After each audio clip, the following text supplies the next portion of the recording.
You know what a time it is now, folks. It is time for another Noon Whistle sponsored by ElkWorks. If you haven't seen our website, please jump on to the Elkhorn Area School District website and see ElkWorks. I'm here again with my partner, John Anzalone. Hey, John, how you doing today? I'm good. How are you? And how about this special guest? Who we got? Pretty good-looking cat here. Mr. Sam Stebnitz, graduate of Elkhorn Area High School 2018, graduate of UW-Madison 2022, and the brand manager at Stebnitz Builders. Thanks for being on, Sam. Hey, thanks for having me, Chris and John. You're welcome. All right. How do you feel? Feeling good? Welcome to adulting, huh? Yeah, this is weird. I'm enjoying it. I'm really glad I'm not at school right now because I'd be working in finals week, and a couple of my good friends are still in class right now. So I get to do this instead of studying. Making money instead of spending money. That's the game, right? Yeah, it's nice. All right, Sam. Well, we got a lot of questions just because obviously all of us and all the listeners are proud of you for we got to watch you grow up. At least I did through high school. But so let's pull over a little bit, go down memory lane. This is where Springsteen Glory Days starts playing. I don't have that, but tell us a little bit about looking back at your high school career. How do you think that prepared you for your experience and success at UW-Madison, and even now as the brand manager at Stebnitz Builders?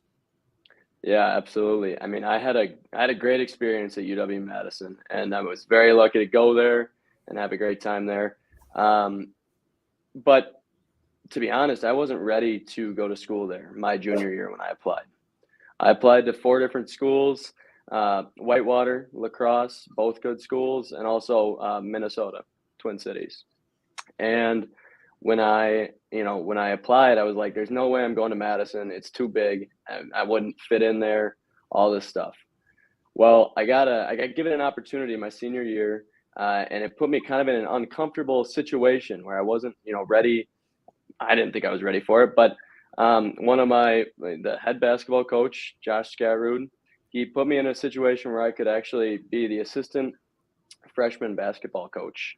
And it allowed me to sort of find myself in a leadership position that I hadn't really had in the past.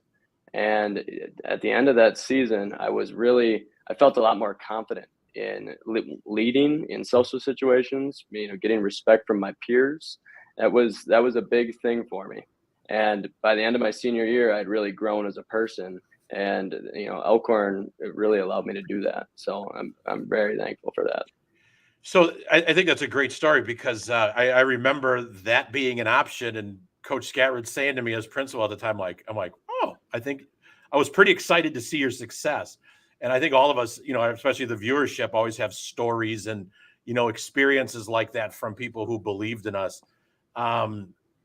So you find your niche, you get this confidence, right? You go to UW-Madison. Now here you are, you're the brand manager. Dad's the boss. Grandpa's been a part of this, right? 3 generations. Great Elkhorn story. Looking back, looking at where you're at now, what are some real priorities at Stebnitz, right? I know you guys are always busy building great homes, remodeling homes. But outside of the construction, what are some priorities internally, and it could be externally, like we see for Stebnitz Builders right now as they move forward? Yeah, I mean, the biggest thing for us always is building relationships. And it's something that I've tried to do, throughout my high school career into college career, was work on building relationships and having those strong connections to people, because in the end, it really does set you up with a lot of opportunities. This is an opportunity, for example, where I'm here today because I've made some connections with some really influential people in the community, and now I get to tell our story. So that's the first thing: building relationships and helping people understand that we're in this together, and it's a process. Remodeling can be a very stressful time, and to have a partner in that remodeling process that really you feel like they're on your team, that's important to us. So building relationships is the biggest thing. So Sam, when you say relationships, and I know obviously the customer is an important relationship, what other relationships do you think about or consider and kind of the business, not maybe so much the process, but overall business? Well, one of the biggest things is our relationship with our employees here, and Chris's relationship, Chris Stebnitz, his relationship with all his employees. Um, it's not it's not an employee-employer relationship. It really feels like the family business that this was started as. And I mean, obviously, it feels that way for me. But I think if you ask a lot of the people that work here, and we do have 25 employees now, um, they'll tell you what that feeling, and they'll explain to you the different reasons why they think it's just a great place to work, and that shows to outsiders that are looking in, Sure. interacting with our business. How does relationships look on a community level? Very important. As a small business, a lot of your business that comes is from reputation and who you know and which people know you. So maintaining those relationships with the community is very important. As you both probably know, everybody talks in small towns, and you get a lot of your recommendations for who you should be working with and trusting based on the people you know. So building those relationships with community members is very important to us. So let's talk about, I'm going to circle back to when you talked about, because I've been on employer visits where I've got to interact with kids and with Stebnitz employees, and they're amazing. I mean, you can feel it when you walk in, right? Talk to me a little bit about, like, when you guys are in the hiring mode, and I know you guys, probably 5 to 10 years from now, it's probably going to be a little bit more based on, the age of our most experienced carpenters, but that's not isolated just to the building construction industry either. That's just the, baby boomers are starting to retire. Talk to me about employability skills. Like, who is a really good fit? I mean, we all have backgrounds where we've been at the hiring table, right? Right. And we all know we have the questions, but then there's the fit. And that's kind of the secret sauce on what makes somebody special at your employment, as an employer, who you want to bring on to the team and family. Who's the right fit? What employability skills do they have? Chris, Sam, let me interject before you answer that. Absolutely. Chris, are you talking about, I can drive a nail, put in a screw kind of employability skills? Or are you talking about I can communicate how I interact with people skills? I think, yeah, it's a great clarifying question, John. Thank you. Absolutely. Yeah. I think more of the employability skills, because you could have did you pick up on my sarcasm there? But thanks. But it is true. Like, I'm talking about those other skills. Like, you could have a great carpenter, but are they the right fit? You can have somebody who doesn't know anything, but are they the right fit? So yeah, those employability skills, or as industry calls them, those soft skills. What are you looking for in an employee? Obviously, the first thing is professionalism. Regardless of who it is, who's coming in to apply, whether it's a lead carpenter who's in either middle ages or advanced in their career, or it's a young carpenter that's coming in, or a young office support staff person, it's all about how they interact professionally. If they're on time, if they're obviously polite and respectful, those are big things. But really, when it comes down to it, and what my dad Chris has really put as his main priority, is finding good people that can fill these positions. And good people is obviously subjective. It's not something that you can point at and say that's a good person on paper. It's how they interact, if they're looking you in the eye when they're talking to you. But bringing in good people allows us to build a culture that brings more people in. And so he always says you can always train a good person to have the good skills, but it's a lot harder to train a skilled person to have the people skills, if that makes sense. So you're the youngest one on the call. John's the oldest. So if you look back, right? You look back at that seminal moment. Like, I'm an assistant coach for JV2.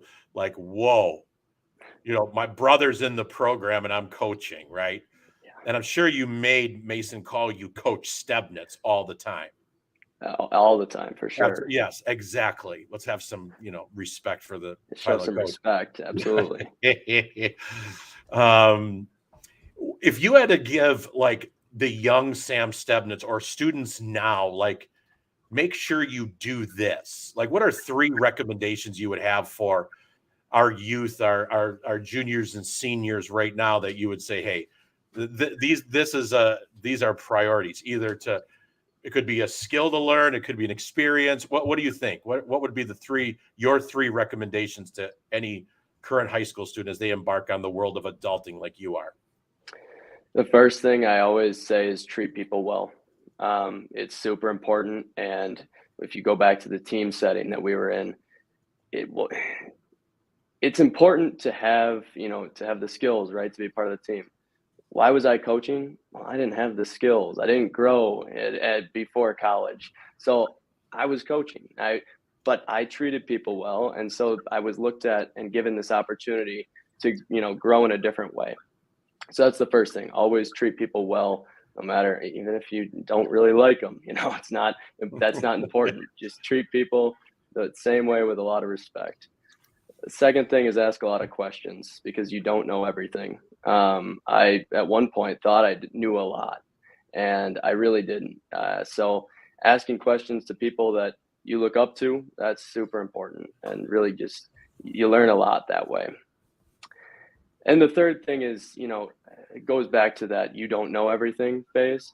Always be learning. There's always an opportunity to learn and be better at what you're doing. So don't give that up because you get a new job. I easily, that's part of what I bring into my position here, is that I don't know as everything I possibly can. So I'm always trying to learn, always trying to find different ways to advance myself.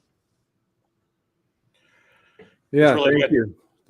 I guess thank you, Sam. I think having dealt with Stebnitz Builders and familiar with Stebnitz Builders, I think you guys do model that, and that is your culture. No matter who's in the office when someone walks in.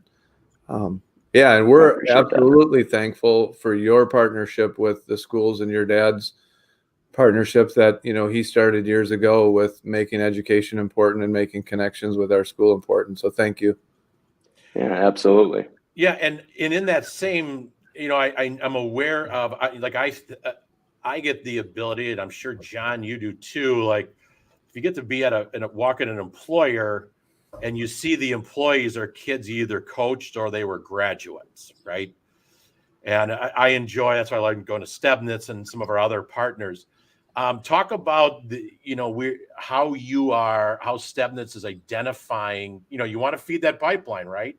The work's great. There's not, we're always trying to bring in and seek, talent and get in the right people in our business.